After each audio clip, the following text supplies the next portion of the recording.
How can you launch your new year in the most inspiring, focused, and productive way? I know we're halfway into January, but everybody knows that the year only starts in February. I don't want to say that month a couple of times because it's so hard to pronounce. How do you guys do it? February, the second month of the year. That's when it really starts. Everybody knows January is to kind of rest from December. And in December, we don't do all that much either. So it's February. And that is why I'm talking about this now. Also because I was on a break. This is Pattern Shift, and my name is Saskia de Feiter. Are you running a textile craft business or dreaming of starting one? Whether you are trying to make a living or something extra on the side, turning from crafter to business owner can be a steep learning curve. It doesn't have to be, though. With 16 years of experience in running small businesses in textile crafts and a drive to build a solid alternative for fast fashion, my mission is to provide you with no BS, actionable exercises and strategies in the language that makes sense to you, that you can implement right away so you can organize, build, and grow your business. Don't burn out before you thrive. Build a solid base with the help of Pattern Shift podcast and the Jawohl community and its programs. Right, here we go. Well, so it is Monday, 15th of January when I record this. If everything goes well, in a few days' time, we'll have this episode out live, and that will leave you with enough time to get some work done around thinking about your last year and kind of start planning the new year. So I'm going to talk to you about how I review the past year and how I start a new chapter, the chapter 2024. And I do this in 3 steps. So my friend Gillian Cockey actually also always says she starts the year in February, as she is working on loads of self-assessment tax returns for her clients. I did an interview with her about how to be brave and fearless about your finances in episode 54, if you want to listen to it after this one. So no stress. We've got time. We can do it. We have loads of time to reflect on 2023 and then make our plans for 2024. Okay, now let's get to work because we're talking about some things that you can start implementing right after this episode. We are talking about how we are going to get into the next chapter, 2024. Oh my gosh. Can't believe it. Cars aren't even flying yet, but it's 2024. Actually, they are, but that's a whole other story. So, what I have been doing in the last couple of weeks, I have a 3-step process for thinking about my year, reviewing it, kind of making my new intentions for the next year. And what I start with is to get a holistic review of the previous year. Is I kind of do that. I am in kind of a modus of reviewing. I feel like I reflect on my life from both a business and a personal perspective. I take the time to do that. But it's also not necessarily just sitting at a desk and thinking. It's just my state of mind at the end of the previous year and the beginning of the next year. I used to never really have that kind of a yearly cycle thing. I was always the one that said, oh, I don't need the new year to set intentions. I'll do that whenever the hell I want.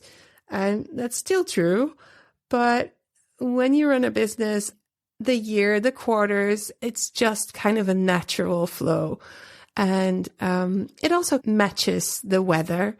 And for that reason, I think I kind of do it twice a year. I think in spring is also a moment when I think about things like my wardrobe, what needs shifting, what needs changing. And that goes into thinking about who am I as a person, who I want to be as a person, What does my life look like? And what kind of garments fit with that? So sometimes it's super practical, but at the same time, it's connected to my work, my life, my being. So it's really a holistic kind of way of looking at things. And what I use, so that's the first step, just being in this kind of mindset of reflection and a little bit going inward, a little bit more, that kind of vibe. So the second step, so it's, first of all, it's a mindset thing. And then the second step is I use the year compass for reflection. Yearcompass.com is a group of people that have made this amazing booklet that has prompts and empty spaces for the previous year and the year that's to come. And it's so helpful. I've done it 3 times. I have shared it with groups of friends. I've done it together with friends when we were at a weekend together. And it is kind of, how would I call it? I don't know. It's very practical, but it's also kind of magical. So it starts with asking you, what are the most important events that you have had through the year? So it's very practical. You just go into your calendar, you look through your calendar, and then you write down all the things that have happened that were significant in one way or another. What I then do is obviously I go to my bullet journal and do it again. And I go into my photo gallery to do it again, because not everything that I do is in my calendar, but it's most definitely on my in my picture gallery. So then I have this whole list. And this year I was really into it for some reason. We were on a holiday. I decided I needed a break from peopling. So I was in the room by myself, and I just decided to organize my photos as well and make lists of the books that I've read this year. And I mean, and the makes that the things that I've made, I organized my photos into folders, and I just went wild. For some reason, I was really into it. It felt like this big puzzle that needed organizing for some reason. And you don't need to go that deep, but like just making a list of the things you've done is enough. And then the year compass, the booklet, which you can print, which should be easy, but it's not all that easy for me. It should be really, so that it turns into a booklet. But yeah, I messed that up a couple of times. But this year I did it right the second time. The prompts are really good. It just covers all aspects of your life, and it takes a few hours. It's not like you get that done within 30 minutes. I mean, you really have to do some work. But at the end, all the work is compressed into a word for the year and a secret wish. Basically a compass to be guided by. So I couldn't obviously choose one word. Have an issue with that. That is why my word turns out that it always needs to be choose, because I have an issue with choosing. Choosing is a problem for me. So I chose the word choose health, which are 2 words, but I have choose incorporated in it. I feel good about it. And I think the beginning of everything is good health. If you are not healthy, you don't feel great, you can't be taking care of other people, you are not enjoying what you do in your life. So all the things you can do yourself to have good health, good sleep, drink water, healthy food, build muscle, gut health, all that kind of thing, meditation, name it. That is, for me, at the beginning of everything. It's the beginning of the day for me. That's how my cycle just goes. So that is just a little bit of insight what I ended up with for this year's year compass.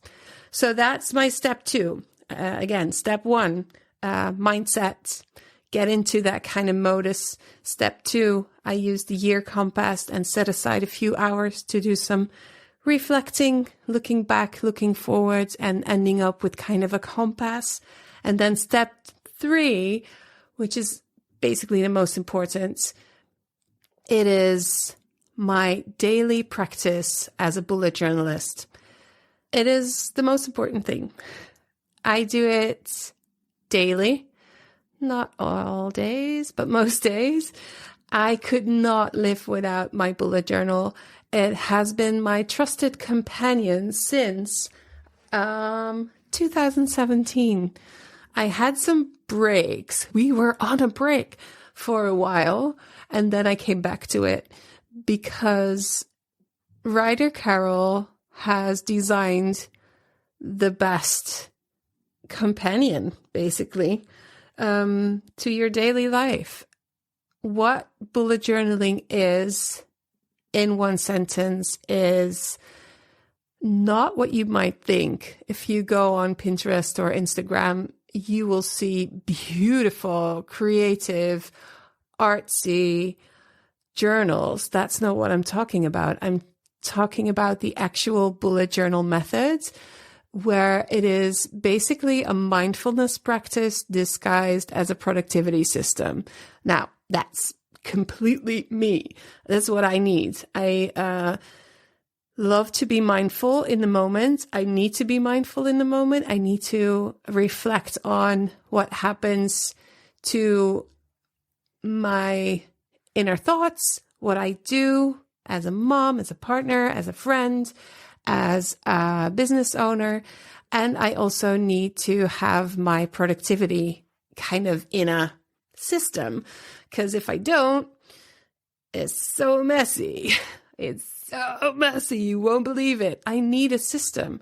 And bullet journaling is something that it gives you the skeleton of something that is so great. It works so well. You reflect on a daily, a weekly, monthly, and a yearly basis. And in between, also, when you start a new journal, then you also do your reflections. And so the system helps you not to miss anything, not to forget anything. It was designed by somebody that has ADHD, so kind of figures. And what I love about it most is it has the power to show you what you need to be doing next and what you might not need to be doing next. So by answering some questions every time you do the reflection, you figure out that some things are not necessary, or maybe not today. And that is so great. And I have to say, especially in my business, because there's a lot of moving parts. And when you are also a mom or a caregiver, a partner, if you have some hobbies, if you have a family and friends, most of us do have all these plates that we kind of try to keep up in the air. Yeah, this has been amazing. And it's not been easy from the beginning. I really had to learn how to bullet journal, which brings me to a fun new news fact. I have become a certified bullet journalist, certified by the Bullet Journal brand, Ryder Carroll and his team. And I am also in training to become a certified bullet journal trainer. So with this amazing method, I have trained myself to work on what is vital for my business and what matters to me personally. And setting intentions for the next year is not a chore. I mean, it comes natural to me because I have this practice where I know what's going on in my life and what needs to happen next. So I don't really need to do that deep of a dive when I do the year compass, because it is already a habit for me to think like that and to focus on certain things. So with my intentions in place, because that's part of bullet journaling as well. You set intentions. So now with my intentions in place, I am ready to start the next chapter 2024. Let's go. And as a bonus, I am now teaching bullet journaling for creative business owners as a workshop online. So anyone around the world, you can all join. You can find the information on patternShift.fm and find workshops. And it's going to be amazing. I've been working with the bullet journal team throughout the summer with a small group of other people. And we are now all certified bullet journalists. And I'm working towards getting the full certification to become a certified bullet journalist trainer. I'm almost there, but I can already teach, and I love to do that. So if you want to learn how to do bullet journaling for your creative business, I teach the method with from the perspective of somebody within a textile craft business. That means that I use the examples from my life, which gives more insight for you as you are somebody that is in that field as well. But if you know somebody that does something else for a living, it is fine. It is for everybody. As I said, I would be such a different person without this method in my life and especially in my work. And I wish for everybody who is organizing things, running a business, running a family, doing things. I wish it for everyone to at least give it a go and see if that is just as magical for you as it is for me. So hopefully these 3 steps have given you some insights. You can do all of that work still this month. You're fine. And streamline your year, find some focus. And with that, finding focus, that means that you let all the other shit where it is and focus on what is important to you. So it's important to do this kind of work so you know what is important to you and not just go like a headless chicken into the next year. What I'm basically saying with this whole episode is slow down first. Kind of think about things, know what you need, what you want, where you want to go, who you are. I mean, that's a big one, and then go forth with a plan and celebrate your wins. And I know you'll have many. This might be your year, the year that you start your small business into textile crafts, or the year that you clean up your business in the textile craft. The year that you get shit done, all those breathing ideas in the back of your head that don't get space because your life is cluttered, your workroom is cluttered, and everything is everywhere. But this year will be different. And I'm going to be here to help. In March, we start the Yavel Business Circle program again. It's 3 months of doing work together. And we're not going to learn about it. We're going to do it. So at the end of the 3 months, you have done that work. And that is what it is all about. I teach you about building your business from your core, from who you are and what you need. Kind of this kind of work, but in a little bit more specific to your business. And then with that knowledge, you can build your business that in such a way that it is set up so that you won't burn out and that you will love what you do and that you have a really a knowing of what is actually possible for you. And it's been a gift for me, and I've enjoyed teaching this stuff to other business owners so much. And I hope to see you in the next cohort in March. So find all the information on patternShift.fm. Mail me, text me, even find me on Instagram these days, which is weird. I know. That is _Yavel_PatternShift, or just look for my name, Saskia de Feiter. And I'm there because I'm kind of doing a test case. It's a whole thing. We'll talk about that. I have talked about that in the previous episode. So it's weird though, because if you're going to follow me on Instagram, that is the other way around. I'm there because I need people to come to the podcast, but it's fine. It's fine. Some people just really feel comfortable talking in DMs. You can do that there. I will be there once a week or something because that is part of what I'm testing. And I wish you have the most amazing 2024. But before you go, I want to talk to you about something. Something that I've been playing with in my head, and I want to go a little bit into detail. I think it's kind of an interesting topic. I'm going to handle this the way I always handle things, full action ahead, and let me know what you think. Let me know what you want when you're done listening.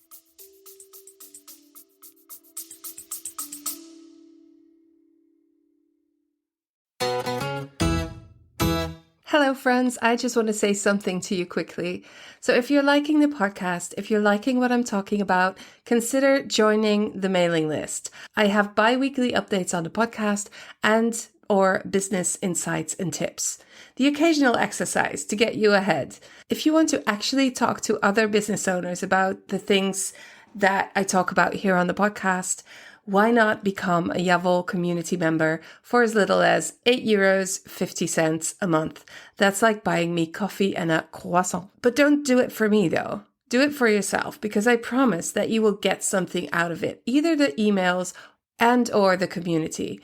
So you can either go to the show notes or sign up through yavol.myflowdesk.com/pattern shift. I hope you'll join us.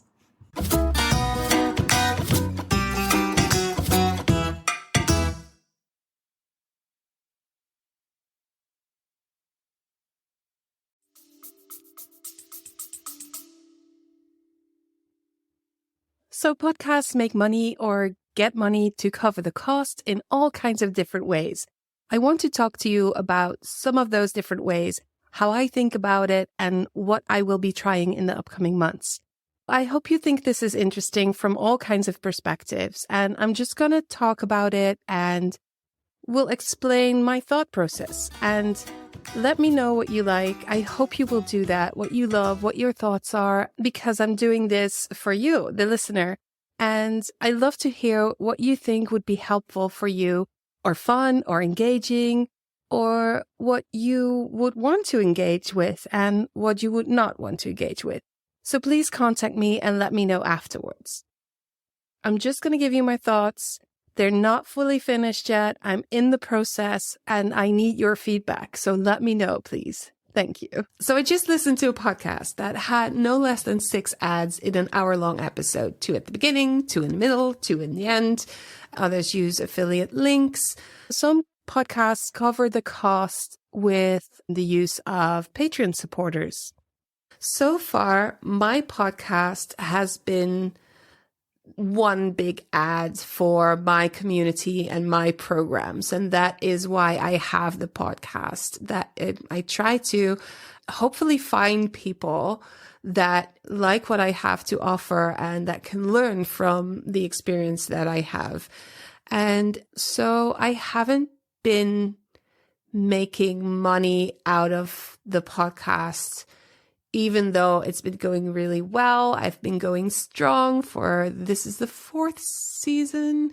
I talk in season, but I basically take a break over summer and Christmas, and then I keep putting out episodes every other week. So that's kind of how I look at the podcast.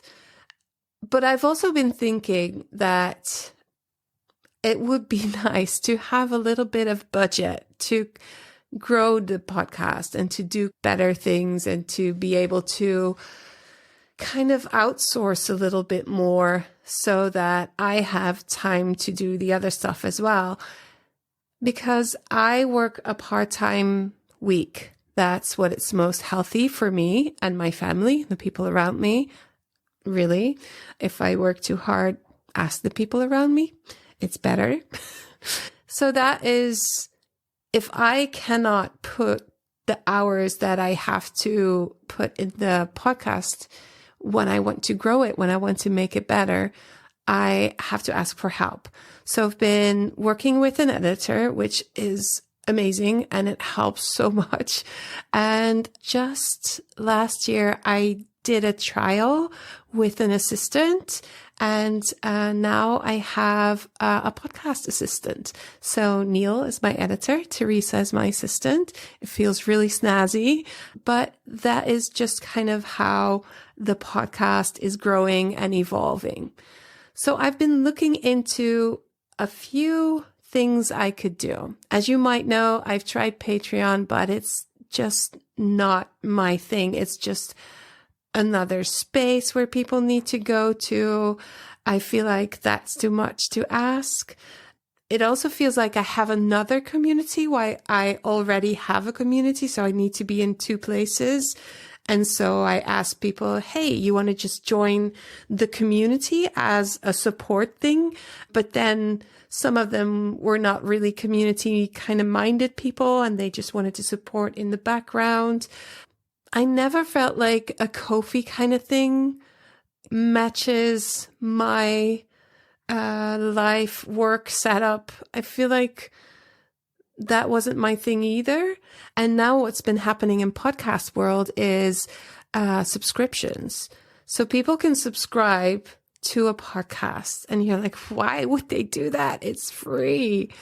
Well, you can get a podcast without advertisements.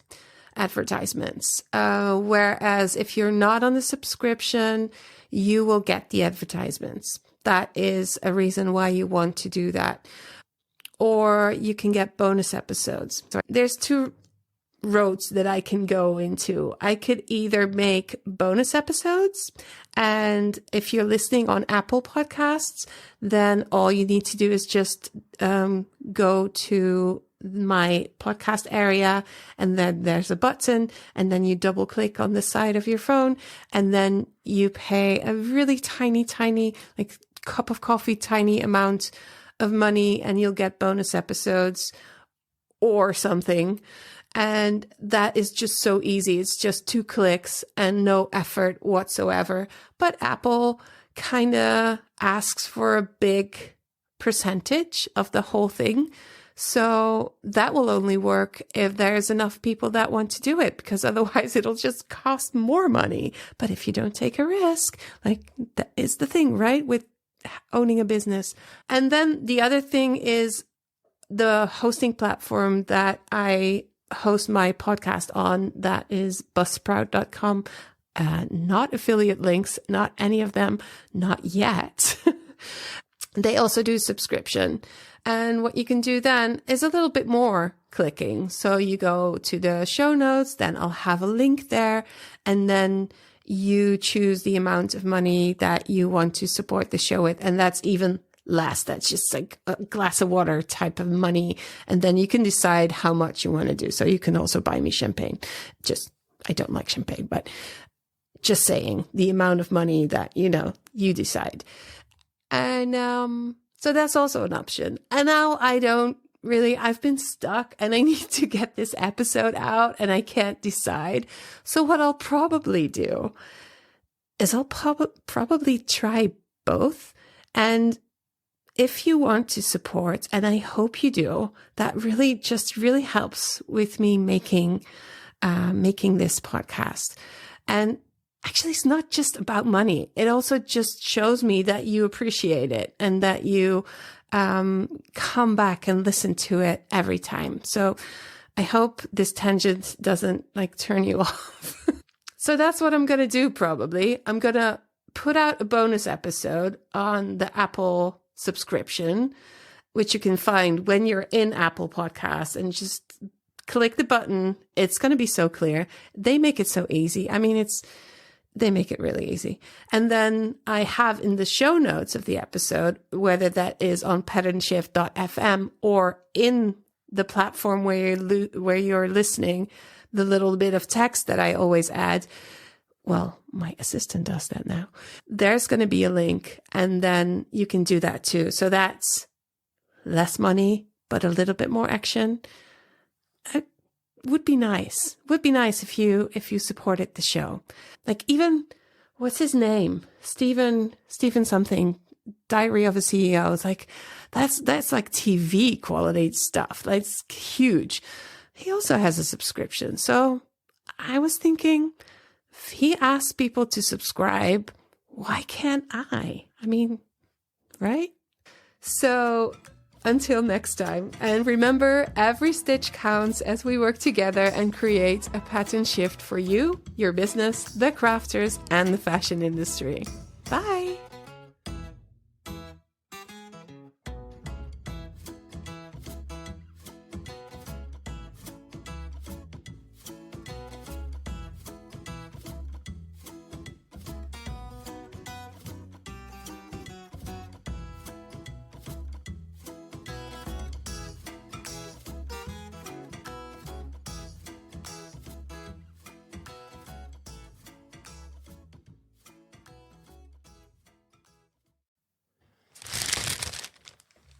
Hi, I'm here with a quick reminder to tell you that the Yavel Business Circle, the new cohort, starts the first week of March. The early bird prices are now up on the website. So if you are ready to get to work with me, get shit done in your business, this is the time. Go to www. I don't know why I keep saying www. Go to ja-vol.com